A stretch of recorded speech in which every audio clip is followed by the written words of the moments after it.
Olá pessoal, sejam todos bem-vindos. Hoje nossa aula de número 20, né? E nós começamos agora a falar sobre o conceito de integral.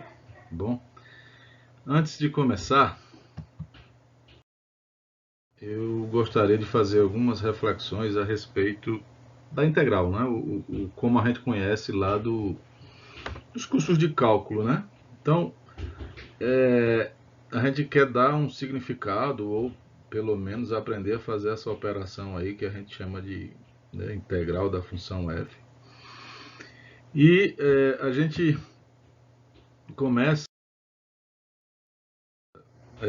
observando o seguinte, né? A função que você tem aí dentro da sua integral é uma função complexa, né? Ou seja, o domínio é um conjunto ômega, que é uma região dos números complexos, e a imagem é um número complexo.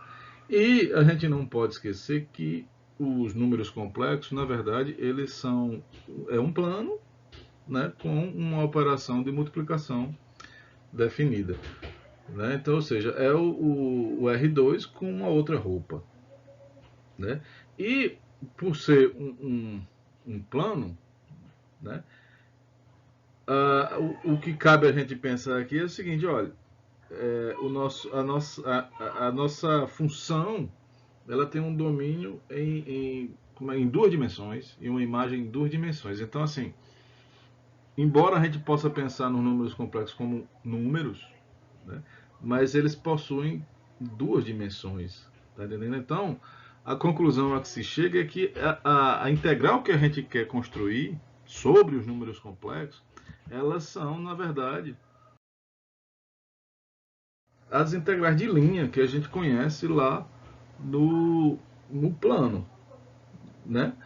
E aí, assim, não são exatamente, estou colocando igual aqui, mas elas fazem um papel bastante semelhante à ideia de integral de linha que a gente tem lá no cálculo 3, né, nas integrais de linha. Então, eu vou começar aqui relembrando como é que foi feita, como é que é feita a dedução das integrais de linha, né, para funções, né, funções de duas variáveis com uma imagem, tá? Uma imagem real, tá? Funções no plano, tá? Essa aula, você tem a aula equivalente dela lá no curso de cálculo 3, até recomendo que quem não lembra dê uma olhadazinha. Eu vou colocar o link dessa aula na descrição aqui do vídeo, e aí vocês podem relembrar as ideias por trás da integral de linha, tá? Porém, assim, o que precisa ser dito a respeito da integral de linha, eu vou dizer aqui em detalhes. Então, eu recomendo, mas ao mesmo tempo informo que talvez seja desnecessário, tá? Então, integral de linha, né? Então a gente vai pegar uma função, eu falei no slide anterior que era uma função com imagem real. Na verdade é uma função de duas variáveis com uma imagem em duas variáveis, é um campo vetorial, tá ok? E existe a integral de linha para função de R2 com uma imagem real, mas como a gente quer um contexto semelhante ao que nós temos aqui, a gente tem que pensar numa função de duas variáveis com uma imagem de duas coordenadas, tá certo? Para fazer o espelhamento de uma maneira bem o mais parecido possível. Então, seja f uma função definida no conjunto ômega, contido no R2, com uma imagem R2, um campo vetorial. Tá? E aí, né, a gente vai a integral de linha ela nasce de que forma? Você vai, em vez de pensar em somar valores para todos os pontos possíveis que você tem aí no ômega, a função f tem uma imagem para cada ponto nesse conjunto ômega. A integral de linha ela nasce assim de uma restrição. Vamos, em vez de pensar em somar todos os valores possíveis para a função f em ômega, eu quero apenas somar os valores que estão sobre uma linha. Então suponha que você tem essa linha já parametrizada, tá certo? E essa linha esteja totalmente contida no conjunto ômega. Aí a maneira formal de definir a curva ômega é uma função que tem domínio real, né, um intervalo AB com imagem em duas dimensões, certo?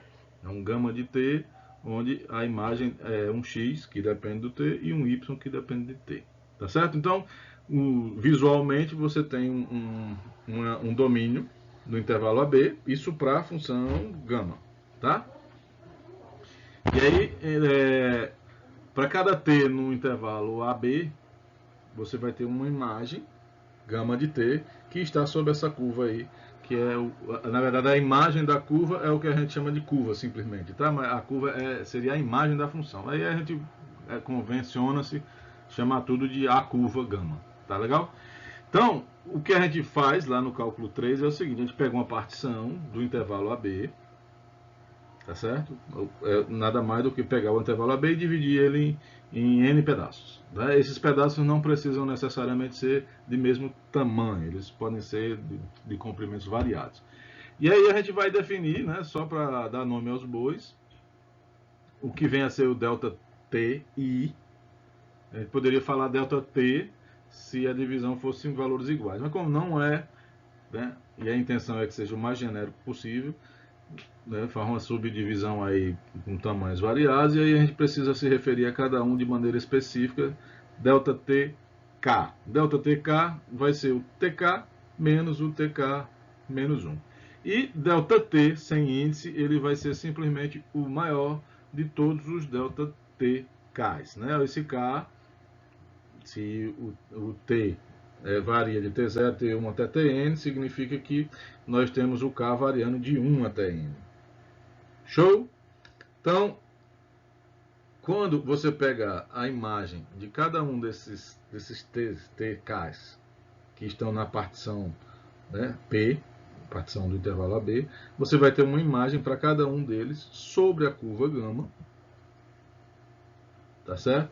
E a ideia aqui, a ideia por trás o que motiva a criação da integral, a dedução da integral de linha, é a ideia de trabalho, tá bom? Então, se o campo vetorial F for visto como se fosse um fluxo, um campo de forças, a gente pode pensar na curva como sendo o deslocamento de um objeto sob a ação desse fluido, tá bom? E aí, o que se pode perguntar é qual é o trabalho realizado nesse deslocamento. Lá no curso de Física 1 e também lá no segundo grau, a gente aprende que é possível calcular o trabalho, né, se esse trabalho for em linha reta e a força aplicada para realizar esse trabalho for constante. Então, você calcula o deslocamento, um vetor, e essa força, um vetor, e aí você faz o produto interno desses dois vetores, e aí você tem o trabalho para executar esse deslocamento sob a ação de uma força F. Tudo isso se o seu deslocamento for em linha reta. Nosso deslocamento é uma curva, tá? Ela é genérica. E aí o que a gente vai fazer é apelar para uma ideia aproximada e admitir que se a nossa partição ela for bem pequenininha, cada um desses trechos aí que a partição gera na curva, eles serão trechos bem pequenininhos também, de modo que a gente pode pensar neles como se fossem pequenos trechos retos. Tá bom? Isso é um erro. Vai ter um erro de aproximação, tá ok? Mas esse erro de aproximação ele vai ser reduzido à medida que a gente divida a nossa partição em uma quantidade maior de subintervalos. Então fica bem óbvio que no futuro a gente vai fazer um limite aí, né, com o delta t indo a zero, ou seja, a malhazinha da nossa, chama amplitude, na verdade, da nossa partição vai se tornar infinitamente pequena. Tá ok? Então eu vou colocar aqui uma lupazinha e vou separar um trechozinho da nossa curva, tá? E imaginar o seguinte, olha, eu estou pensando em dois pontos dessa curva, um é o gama de TK menos 1 e o que vem após ele, que é o gama de TK, e aí eu vou imaginar que para se deslocar de um ponto a outro, esse movimento seja mais ou menos reto. Seja mais ou menos reto, não, seja reto, aproximadamente reto, tá? Não é, então nós começamos a cometer erros de aproximação aí. Esse vetor, que eu estou chamando de dk, ele é facilmente obtido se você fizer a subtração do ponto que corresponde ao extremo, menos o ponto que corresponde ao início, né? O final menos o início. Então, o dk vai ser o gama de tk menos o gama de tk menos 1. E aí, a gente vai entender que qual é a força que está sendo aplicada. O campo de forças, ele é variável, ele admite um valor, né, um vetor para cada ponto da curva. E aí a gente vai pegar um ponto da curva e também cometemos aí um erro por aproximação, dizendo que a gente vai aceitar que durante esse trecho, no percurso desse trechinho aí, o valor da força ele seja aproximadamente constante, ele não mude muito. É outra hipótese que a gente está assumindo na brincadeira. Então eu vou pegar o ponto gama de TK menos 1, especificamente esse, vou calcular o campo de forças, o F, nesse ponto, e vou admitir que no percurso até chegar no gama de TK, vai variar, mas não vai variar muito, então eu vou assumir que seja constante. Vou chamar de FK esse valor, vai ser o F de gama de TK menos 1. E aí o trabalho para percorrer esse trechinho da curva, ele seria aproximadamente dk produto interno com FK. Tá? Eu estou colocando igual, mas entendendo que esses valores que eu estou encontrando aí, todos eles não correspondem aos valores exatos. Tudo bem? E aí, veja, trazendo cada coisa aí de maneira explícita para a expressão do tal K, essa letrinha aí chama-se tal, né? Tal, índice K, vai ser esse catatal que está aí. Sabendo calcular o tal K, o passo seguinte seria somar todos eles e ter uma aproximação do trabalho total. Antes de fazer isso, eu vou fazer o seguinte, essa expressão que está entre colchetes, o gama de TK menos o gama de TK menos 1, que é o DK, né, o D de dado, eu vou trocar essa expressão por uma outra que seja mais atraente, que seja menos horrorosa do que essa daí. Tá ok? E eu vou usar para esse objetivo a definição da derivada de gama. Tentem lembrar, tá? Ou tentem aceitar, pelo menos, que a derivada da curva gama é aquela expressão que vocês todos já estão acostumados. Né? O limite, o gama de t mais ΔT, menos o gama de t sobre ΔT, quando o ΔT vai a zero. Tá ok? E aí eu peço a vocês que, se eu calcular essa derivada em tk menos 1, né, a expressão vai ser essa daí, e aí eu estou trocando o meu ΔT por ΔTK. Tá? A minha partição, uma hora eu vou mandar o ΔT ir a zero, portanto esse ΔTK vai a zero também, então não estou cometendo nenhum absurdo, né? Não estou falando nenhuma bobagem. O que eu vou pedir a vocês agora é o seguinte, olha, isso aí, essa derivada aí é igual, esse limite, né? O lado direito é igual ao lado esquerdo, se essa expressão aí, o limite, né, tiver aí. Se você cancelar, tirar essa partícula aí, esse LIM, tirar isso da brincadeira, deixa de ser uma igualdade e passa a ser uma aproximação. De modo que essa aproximação ela vai estar tão mais próximo do valor verdadeiro quanto menor for o ΔTK. Veja só, o que eu estou querendo dizer é: o gama linha de TK-1, ele é aproximadamente o delta de TK menos o delta de TK-1 sobre ΔTK. Professor, de onde é que o senhor tirou esse TK aí? Que está na parte de cima, né?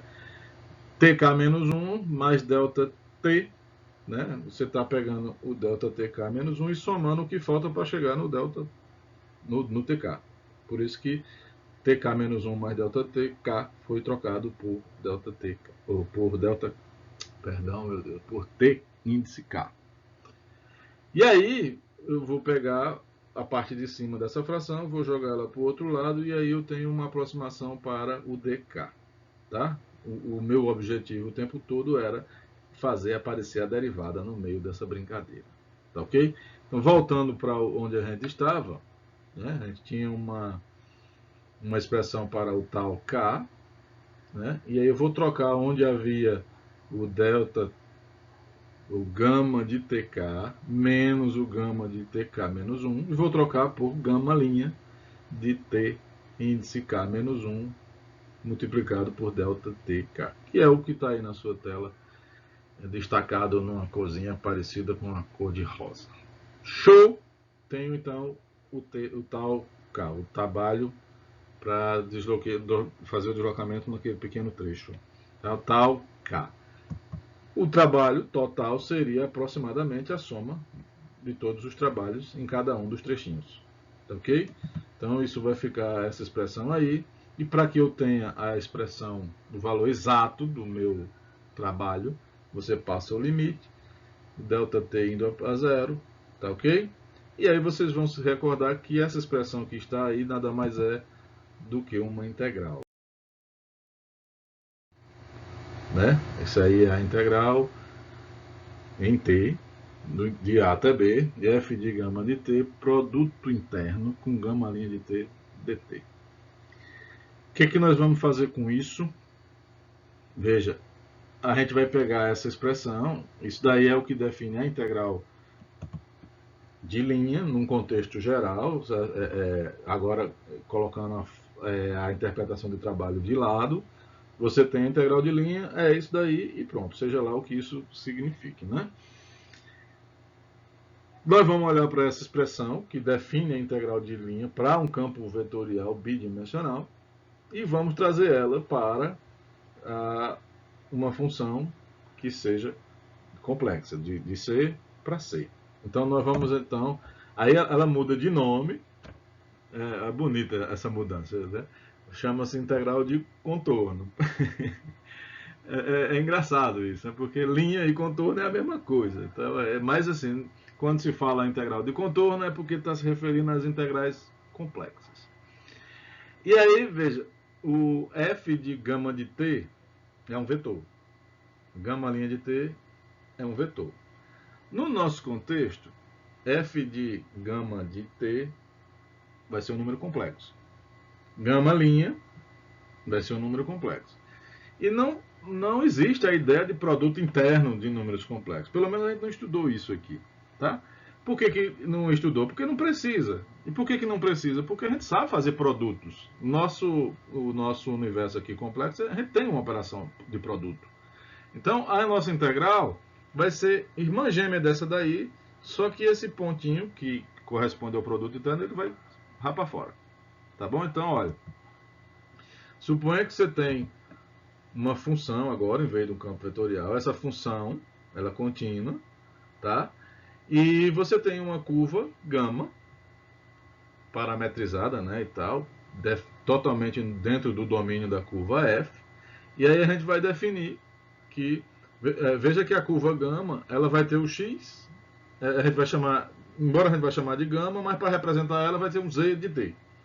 E nesse z de t tem o x e o y dentro da mesma expressão, vai ser x de t mais y de t, onde esse t varia de a até b. Então, a definição de integral de contorno da função f sobre a curva gama é a integral de a até b, f de z de t, vezes z' de t dt. Ou seja, irmã gêmea da integral de linha. O que aconteceu foi simplesmente que o produto interno vazou. Você não tem mais. Tranquilo? Aí uma coisa que você vai me apertar sem me abraçar é, professor, na integral de linha eu podia interpretar isso ali como sendo trabalho. Né? Em todas as outras integrais que a gente estudou agora, sempre há uma interpretação para ela. E nessa? Qual é a interpretação que nós teremos para ela? Nenhum. Pelo menos até onde esse professor aqui já estudou a respeito do assunto, eu não consegui ter uma interpretação para o significado da integral complexa. Tá certo? Então, para que serve? É pura abstração? Não. Uma das coisas que é muito interessante e vale muitíssimo a pena é que no final desse curso, nós vamos ter a condição de usar a integral complexa para resolver integrais reais. E, obviamente, nós não vamos resolver as integrais que a gente já sabe resolver lá. com a integral complexa, a gente vai ser capaz de resolver integrais reais que lá no mundo real não tem solução, não tem saída, tá? Então essa é a vantagem de estudar integrais complexas, tá? É de alguma forma resolver as integrais reais que nós tínhamos lá. Assim, eu estou falando que a nossa aplicação de imediato seria essa, porque é no contexto do nosso curso, mas obviamente que esse curso, a motivação central dele aqui na nossa universidade é para servir aos alunos de engenharia elétrica. Então, eles têm uma utilidade para essa ferramenta, tá? Eu que, como matemático, não sei dizer, tá bom? Mas com certeza tem, tá? Quem está fazendo engenharia elétrica aqui, por favor, se dirija a um dos seus professores de engenharia, que eles vão saber responder isso aí melhor do que eu, tá bom? Então, veja,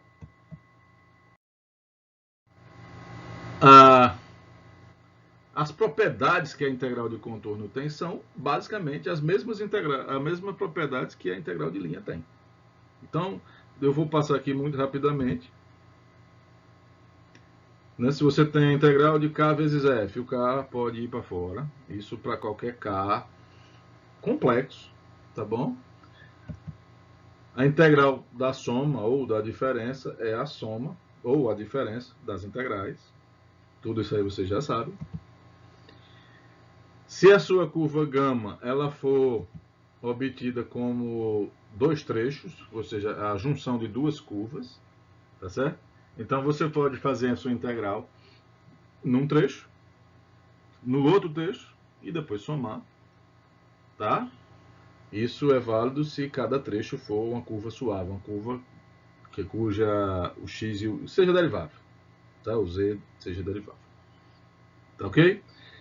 Uma outra informação é o seguinte, se você você parametrizou a sua curva, e aí lembre-se que quando a gente parametriza, a gente tem um sentido de percurso. Se você parametrizou de um jeito e eu parametrizei de outro jeito, mas o sentido de percurso é o mesmo, então você vai fazer a integral com a sua curva, eu vou fazer com a minha e o resultado dá o mesmo.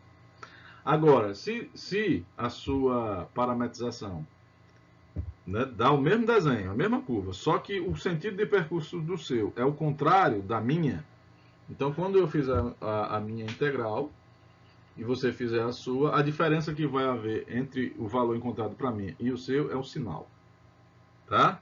É o que está dito aí na propriedade número 4, né?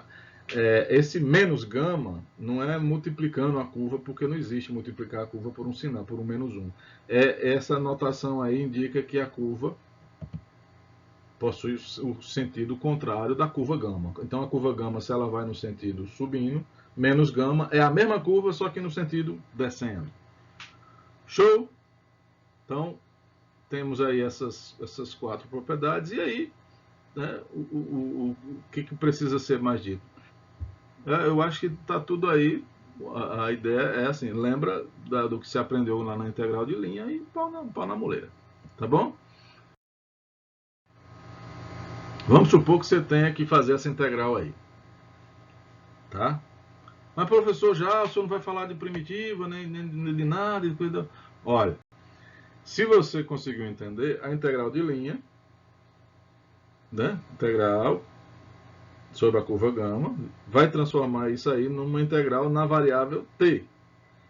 E esse t é um t real. Então essa integral aí, embora a gente chame ela de integral complexa, quando você aplica a definição, ela se transforma numa integral de Riemann. Tá certo? No integral de Riemann, o t é um número real, porque o t vai vir da parametrização da curva gama, tá certo? E você vai ter uma integral real, tá? A única coisa que vai mudar é que na expressão da sua integral real, haverão constantes complexas. Então, fora isso, o restante conseguiu aplicar a definição, caiu na integral real, o que vem para frente é a integral de Riemann, como você aprendeu, pura e simplesmente. Mas, professor, mas vai ter uns is lá e coisa e tal. Se você não sabe multiplicar, sabe dividir, sabe... A gente não aprendeu todas as operações com números complexos?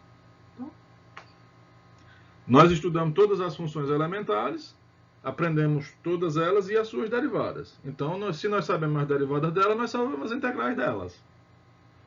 Né? Então, veja que tudo já foi dito. Suponha que você tem que fazer essa integral aí.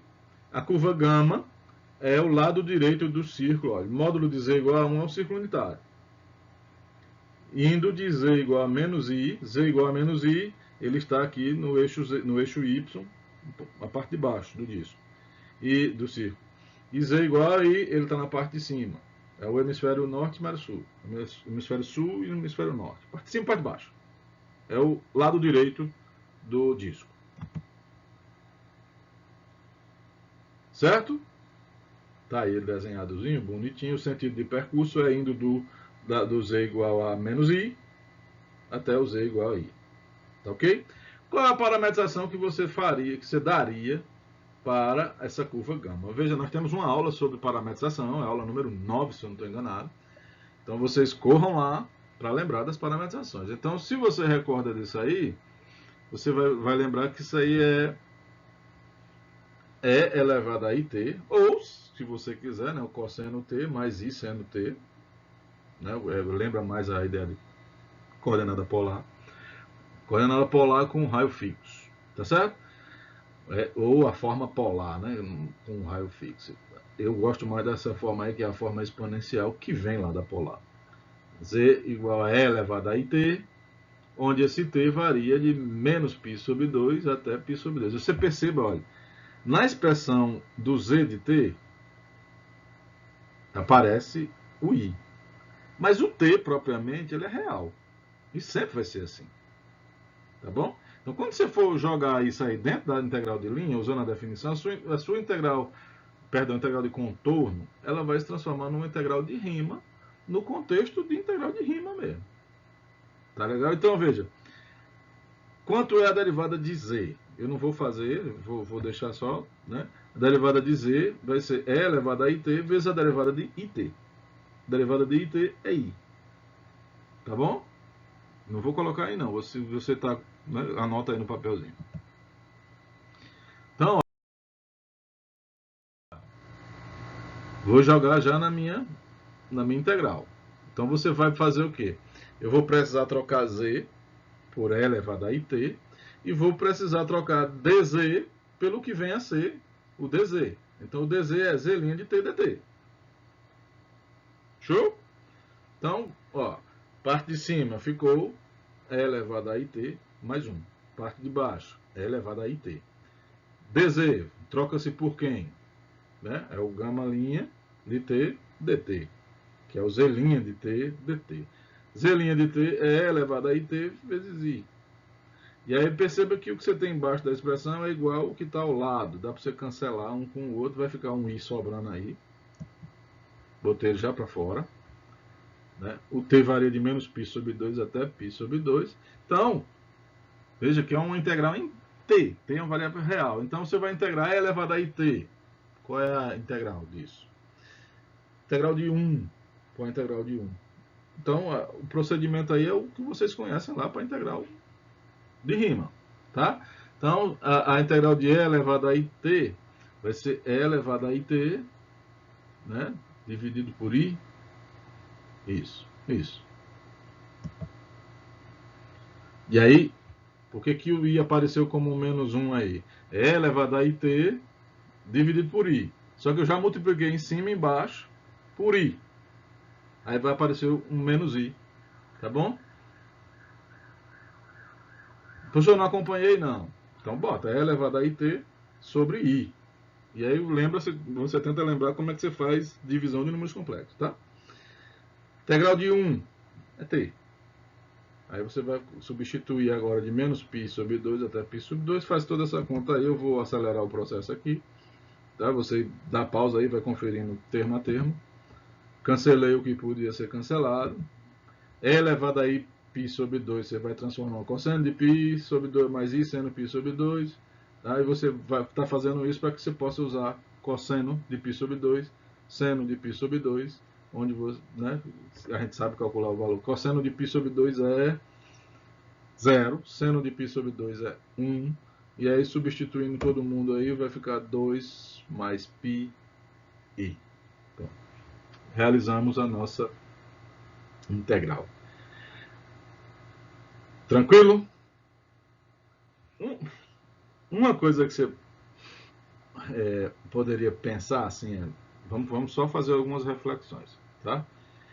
Você poderia pegar a sua integral. Não, deixa quieto. Deixa as aplicações para o futuro. Né? Eu estou viajando na maionese. O que significa esse resultado aí? Não sei. A gente pode tentar dar uma interpretação, coisa e tal, mas o fato é que não se estuda a integral com esse foco, tá bom? O foco é mais na frente a gente conseguir com aprendendo todas as técnicas para integral de contorno, a gente consiga aplicar isso para resolver integrais reais que nós não temos soluções com a integral de Riemann, como a gente aprendeu lá no cálculo 1. Tranquilo? Seguindo adiante, eu vou colocar aqui só uma observação, tá? O que tinha para ser dito a respeito da integral do contorno morre aqui. Eu vou colocar só um teoremazinho que a gente vai precisar dele em alguns momentos, e o momento em que eu posso falar dele é esse, porque ele nasce da ideia de integral de linha. Ele nasce com a integral de linha, tá bom? Então veja só. Suponha que você tem uma função contínua, tá? Ela é contínua sobre a curva gama. E suponha que o módulo dessa função, quando você calcular a imagem dela, calcular o módulo de todos os valores, isso dá sempre menor que uma constante m. Tá? Para qualquer valor dizer sobre a curva gama. Tá? Então, eu vou pegar o módulo da expressão que fica dentro da integral. Então, fica o somatório, k variando de 1 até n, f de z de k menos 1 vezes z' de tk menos 1 delta tk.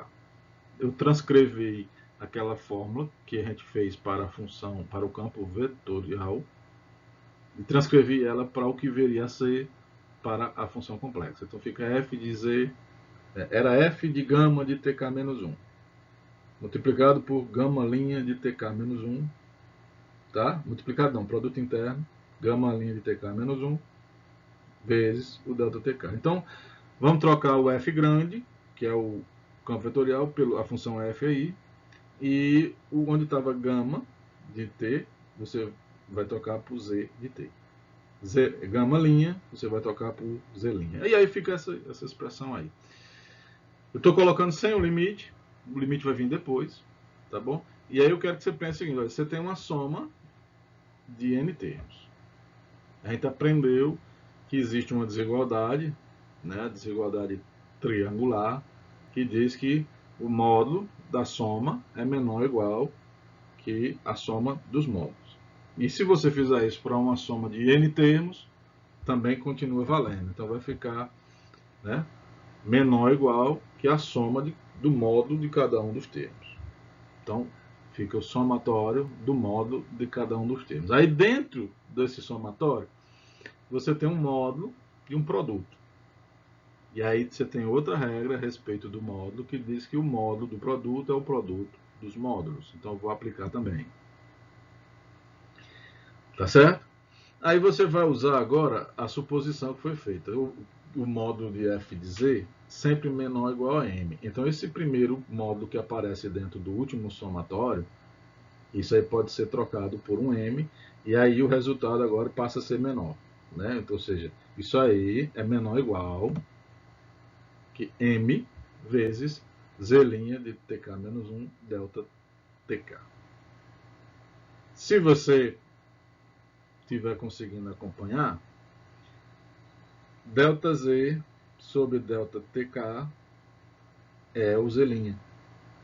Ou seja, z' de tk menos 1 multiplicado por delta tk é justamente o delta z.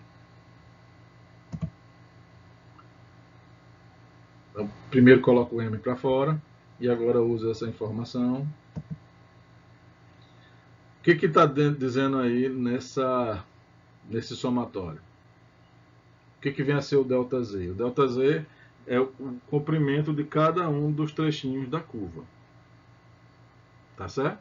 Se você somou o comprimento de cada um dos trechinhos da curva, o que você obtém no final é o comprimento da curva, que eu vou chamar de L.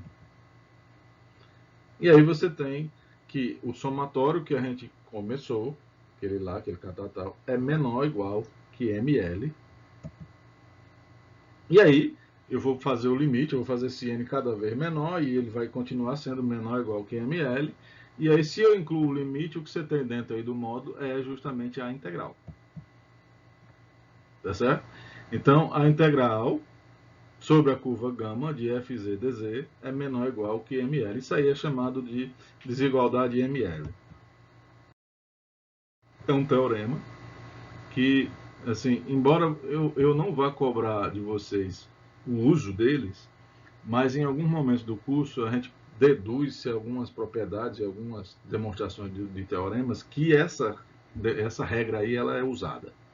Então, para que eu não faça uso delas abusando de vocês, tá aí a demonstração dela, tá bom?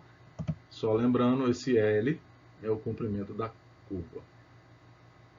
Tudo bem? Então, por hoje é só. Fiquem todos com Jesus e até a próxima aula.